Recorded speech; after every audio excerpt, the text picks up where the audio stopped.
we're really excited about this. For the past several years, greater than 5 years, we've been having a slow decrease in crime. But this past year, with some measures that we've taken, but then also some increased community involvement, we've seen a dramatic decrease. And so we're really excited, hesitant about broadcasting this because I'm afraid I might jinx myself, but it is, we are extremely excited about this. For sure. And you mentioned you've taken some measures, so what have those measures been, you think? So it's been a couple of things. One is good classic police work involving community, that working together with the community is our ultimate way of preventing crime, in that getting the neighborhoods involved is super important. But also we've integrated some technology that's allowed our officers to work smarter and make certain that they're making the most efficient amount of their time. We're also really putting a focus on what we call intelligence-led policing. Several agencies have been doing this for years. We did it somewhat in the past, and we're really trying to focus on those routine numbers to try to help reduce crime efforts. And does that have to do with like technology and just studying statistics? So yes, it's studying where crimes are occurring, so then that way we can try to use that to extrapolate where they might be occurring in the future, but also to notice trends. And so that way those issues can be addressed immediately rather than waiting for it to build up so much that there's a true problem. And how helpful has that, I mean, when you got that grant to get all of that great technology, how helpful has that, how would you say how much that contributes to this drop that we're seeing? That has really been a game changer for law enforcement for fighting crime. It has changed the way that we investigated crimes. It has made it to the point to where that certain crimes are almost solved at 100% rate. Things such as hit and run, motor vehicle crashes, it's almost always that we're going to be able to track the individuals down that did it. It's been really beneficial there, but then also tracking down other instances. That technology has been used to help save an abducted juvenile at one point. So it's really important that it's really up to the imagination of the officers of new ways to use this technology, and it's really been beneficial, if nothing else, by putting out the word that we have it, so perhaps criminals won't want to come into our area and commit crime. And can you talk about some of the specific numbers or percentages that you're seeing from this year compared to last year? Yes, so last year we were excited because we had a little over a 19% decrease in crime, which anytime you get into the double digits, it's really exciting. So we were extremely excited about that. This year, as the year is going along, we keep a constant watch on those numbers, on crime numbers as it's coming out. And we are, at first we didn't believe them because they were so good. It has been a continual huge decrease in crime. And I know that there's been crime decreases across the country. However, the crime decreases across the country don't reflect numbers such as these. We are currently, year to date, at a 39% decrease in crime. So we're extremely excited about that, and we hope that trend continues. And so why do you think, I know you said at first it was a slow decrease, but now you said you didn't even believe the numbers. So what do you think is playing a role in that? I really think that it's these efforts over all these past years are really starting to come together.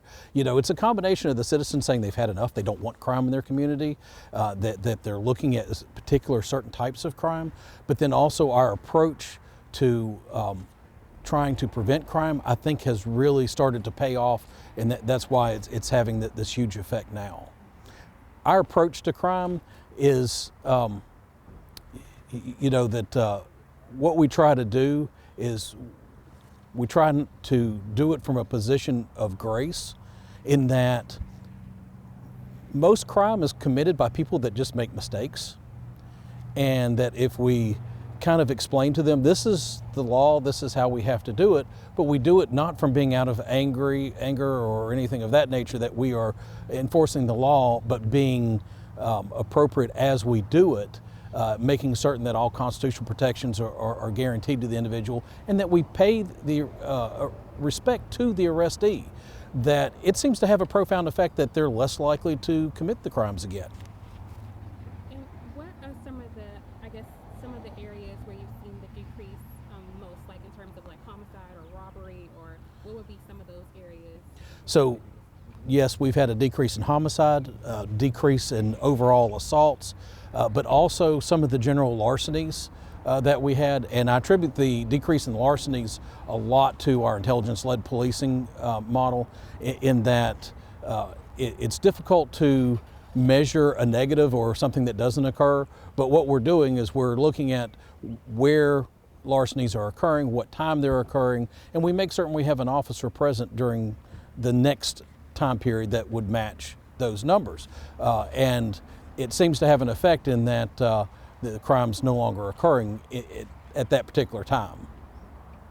And so moving forward, how do you hope to keep this trend going in the future? Well, I really think the key is the officers' connections to the community. That's essential. We could have all the technology in the world, and it still wouldn't make the huge an impact as what we get as having great community involvement.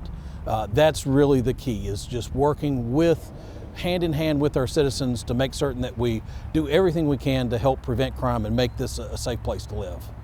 And are there specific areas or neighborhoods where some of these crime numbers are really high and they specifically drop, or is it kind of just more so citywide? It's a citywide thing. See, that's one thing great about Martinsville. Its size, we're one community, so when a crime happens in one area, it affects the other, and it seems to be a citywide trend. So there's no particular focus on any neighborhood. There's not a need. It's we all come together in this issue.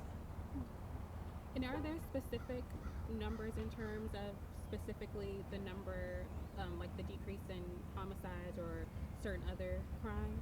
Is there specific numbers of decrease of those? Well, I can tell you, like homicide, last year we had 3, this year we've had none. And I don't have the numbers year to date, but like in my hand, one thing I do is always get the numbers presented to me each morning. So as I was coming out to meet y'all, I got this morning's numbers. And so now this is just so far in May. An example is last year we had 20 simple assaults. This month, this month to date is 7. We had 2 aggravated assaults. This year, none. Burglaries, 1. This year, none. So it's kind of a overall trend of all of our Group A offenses, especially, has been decreased. And that 36%, you said that was from to date, like from this time. That's from last year. January 1st of this year to this date, comparing to January 1st of 2023 to this date in 2023. And how, this may be something that, certain people, of course will be happy about, the efforts and things like that. So can you just talk a bit about just some of that ease that some people in Martinsville will feel, knowing that it is a significant drop and that it's Martinsville Police Department's goal to continue to see that go down as time goes on? Yes, it's our goal to ensure that Martinsville is a safe place to live, work, and raise your kids. And so that's our ultimate goal. That's how we want to approach this, is to ensure that the citizens of Martinsville feel at ease when they are in their house, when they're out walking in their neighborhood. And so we're going to do everything we can to work with them to help them feel at ease. And then that will have an overall effect that people are going to want to move to the area.